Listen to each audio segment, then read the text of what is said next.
This is a Bachmann Silver Series hopper wagon. It's number 17618. This one is in CSX livery. I believe Bachmann originally started doing these way back in maybe 2004. This one with the CSX on it came out, I think, in 2008. And I think they actually still make these today. I think Bachmann Silver Series isn't really a bad range. It has metal wheels on this wagon. It's got an acceptable level of detail as well. Sometimes it's let down by the printing. I think the CSX here isn't really done that well. But it's a decent enough model and you can pick these up pretty cheap. But in this video, I'm going to be weathering this one. So let's get it out the box and we'll check it out a bit more. So underneath the wagon you can see Bachmann made in China, which is very typical of Bachmann stuff these days. And you can see we've got some really decent metal wheels on here and some good moulding as well. Look at the thinness of these steps, it looks pretty good. And crucially there's no moulding marks here, we've even got some details inside, but we are going to put a coal load in here. I'm going to 3D print something to go inside here and load some fake coal on top of that. But we are going to weather down this wagon and I'm also going to give it some graffiti as well. So the first step is going to be taking off these bogies and the knuckle couplings that we've got here. So I can't seem to get the rest of this wagon separated. I think it might actually be glued in and there's definitely a weight inside here, but that's fine, we can go from here. I do like the wheels on these models. I think Bachmann have done really well with them, but these are going to get weathered down as well. But we'll do that a bit later on and focus on the actual hopper itself for the time being. So to start off with, I'm going to be using some of this Game Colour smoky ink and I'm just going to water it down and apply that all over the model. So this always looks really dramatic when it first goes on, but it does dry a lot lighter than it looks at the moment. So it may look as though I'm absolutely plastering this with the paint, but it'll sort itself out. So perhaps in hindsight, I probably should have sprayed this with some matte varnish first before starting to let the paint stick to the plastic a bit better, because it does seem to not stick too good. You can see it here. It might just be some grease or something on the plastic body shell, but I think it'll be all right once it gets going. So I'm just going to let this dry for now. So it's turned out not too bad so far, but there are some bits like here where it's not taken that well, but I'm not too worried about that.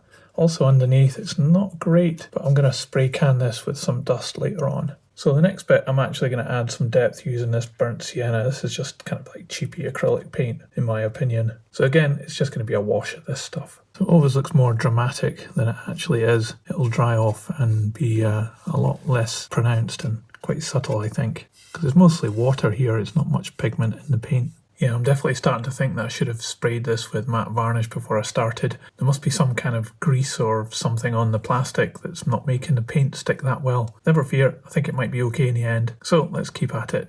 I'll let this dry first though. So next I'm going to be using both of these two from Panzer Aces. It's yellowish rust and light rust. The light rust I think is just the same as burnt sienna really. This is a better quality paint than the last one. And then this I'll be using just to highlight some more deeper bits of rust. So the key here is to get rust into parts which would actually rust quite heavily, which I think would probably be around the rivets and stuff, and then I'm just working it down with my finger. So one of the things I noticed recently on YouTube is there was a video from Dawn Quest. She does quite interesting kind of conversational pieces about model railways, I suppose. And she was doing an interview with somebody who'd set up a brand new social network for model railways. I suppose it's an interesting concept. I'm not sure if it's been done before, but it sounds a bit like RM Web, if you ask me. And I'm not sure spending more time on a computer is something I really want to do, because I use a computer at my work all the time, and I'm always trying to find ways to get off a computer screen and do something else, and hence why I'm quite into making models. But it's an interesting concept, so I hope it works out for them. I'm not sure if I would sign up though. I have some concerns about privacy on social media, but then I suppose I am putting all this stuff onto YouTube, so I guess I've got mixed thoughts on the matter. Anyway, I just thought I'd mention it as I'm doing this, and as I continue on, it's going to take me a little while to get all this rusted up here, and then I'm going to put on the lighter rust on top of this, just in certain places here and there. I'll just crack on with that now. Well, I've got this colour out, I'm going to put a wash onto the bogies and the wheels as well and rust them up too. So this always looks really thick when I'm putting it on, but much the same as when I put it onto the wagon body. It dries a lot duller than it looks at the moment, so it looks quite bright, but it will dull down. And now just a few touches of the lighter rust colour, the yellowish rust, just where there might be like large patches of rust. So it's not everywhere. You can see I'm just doing parts of it here and here. I'm not spending so much time on the lower part of this wagon because I am going to put graffiti along the bottom here, which will probably go over quite a lot of the rust effects that I'm putting on.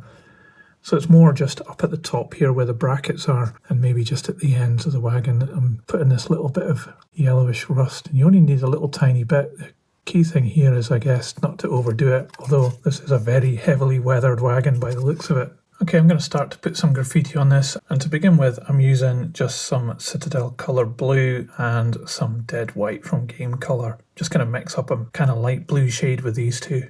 And always when I do this graffiti, I kind of look up the internet for some inspiration, and I find something and I think I quite like the look of that, so I'll use that, and then I'll do something very similar to it. So I've actually gone on and just did a Google search on the images, and I've got some graffiti on screen in the background, so I'm kind of copying that, but I'm kind of making it my own as well. And also you have to remember that graffiti is actually copyright to the artist, even though it's illegal, but they do actually own the copyright, so it's always best to make it your own. I mean, the first thing I'm going to do is put down this like light blue colour, and then I'm going to give it some shading and then go around the edges. So that's why at the moment it's a bit scrappy at the edges here, but it gets tidied up later on with a thinner brush. So I'll just carry on and do the graffiti along the edge of here. So it does look a bit scrappy at the moment, but I'm going to tidy it up with a narrow brush and some white paint in a minute, and also put on some tags on the side. And once that's done, I've got the other side to do, so I'll need some more inspiration to do some other graffiti on this side. Let's crack on with the rest of this graffiti now it's kind of dried. Now some more details using this, which is called Pumpkin. So I think this is fine for this side. I'll weather this down a little bit in a moment, but for now I'm going to move on to the other side and do some graffiti over here too. So I'm going to do this side slightly different by doing the background first and see how that turns out. So I'm going to use my bright spring green colour for that. So a bit of USA olive drab coming up next. Next step, just some white to tidy it up. Okay, I think that'll do for this side. I've actually tried to make it look as though it's been painted over the top of previous older graffiti here. Hopefully it's worked okay. So the next step is I give it a little bit of a wash with this sepia shade just to dull it all down. Okay, I'm pretty happy with that. So next I need to make the load, and for that I'm going to be using Tinkercad to create a kind of platform in order to put the coal onto. So this is what I've come up with in Tinkercad, and then I download it and put it into Cura to slice it for the printer. I'm just using really low resolution here because it doesn't need to be that good. And then it's onto my Ender 3 to print this out. It'll take a little while to do that, so while that's happening I'll do the bogies and get them ready. And for the bogies, I'm just going to dry brush some weathered black onto it.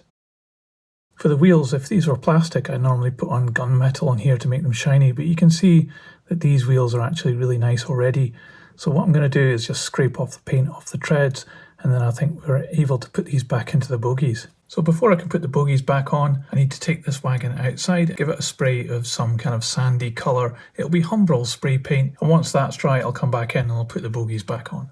Spraying it with the sand colour actually worked pretty well. I'm very happy with the underside of this, so now we can get all the couplings and the bogies back onto it. It's time to add the load now. This is the part that I 3D printed. It looks pretty rough, but it's just for putting some glue onto and then putting the coal onto it. So the first step is to get this inside here, and next I'm going to be pouring some PVA glue into the wagon. This is always a little bit dodgy and it can go really messy, so let's keep our fingers crossed. Okay, the glue's in, and I've just put it in this plastic tub to catch any spillage. This is Serious Play Black Coal Ballast I'm going to be using for this. Not sponsored to use this product. I wish I was. I'd love to get these for free. So I'm just going to pour that in now. So I'll let that dry. Hopefully the glue will dry clear as well and it'll be fine. But I will give it a spray of matte varnish, and also just to seal all the paintwork that we've been doing to this model.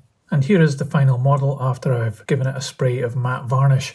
I think it's come out pretty good. The coal looks fantastic, I think. I did expect it to be a bit more contoured. It's a bit flat. I think if I was to maybe do this again, I'd have a different 3D print with more of a dome in the middle just to make it look a bit more heaped up there. But it still works pretty well, I think. And I think this particular brand of model coal actually looks very convincing. The rest of the model I think's turned out really well as well. I like how the graffiti's turned out here, and on the other side it looks pretty good too. And you can actually own this wagon if you want. I'll be putting it onto eBay. There's a link in the description below so you can check it out. You have to be quick though, these sell pretty fast. But if you fancy owning this particular wagon, check out that link now. So I guess all that's left now is to put this on the turntable so you can see all the way around. Thanks for watching this video. If you liked it, don't forget to give it a thumbs up, and I'll see you on the next one. So model trains, model worlds, choo-choo, model trains, in tiny worlds, choo-choo, model trains, model worlds, choo-choo, model trains, in tiny worlds, choo-choo.